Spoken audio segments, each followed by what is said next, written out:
So hello guys, welcome back to my YouTube channel. So today in this video I will explain to you this code. This is a searching algorithm and I will not write the code because they have a lot of AI tool which is we can write the code. So this code, first we have an array which is have a 6 index, right? So first index 0 is value is 1, right? So we have to get the length of this array. So I just get the length is now 6, right? So length is now value is 6, right?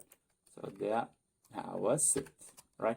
So this is a for loop. I want to check this user input is 4. I want to check this 4 is available or this array or not. So for first time I run the loop, this is a 0. So array index 0 value is number 1, right? So I just print number 1, so equal to 4, no, not equal, right? It will loop again. Now this is a number 1. So I want to check array index number 1, it is equal to use input. So index number 1 is number 2, number 2 is not equal to number 4. So it will loop again. Now it is number 2, index number 2, right?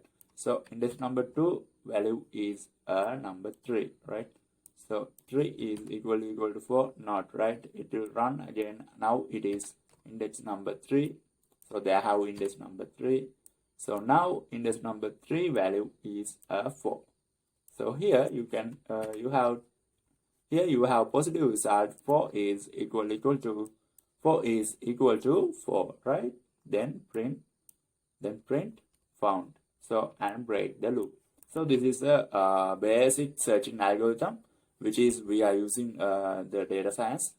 So this is a basic algorithm. So see you guys in the next video. Subscribe and like the video.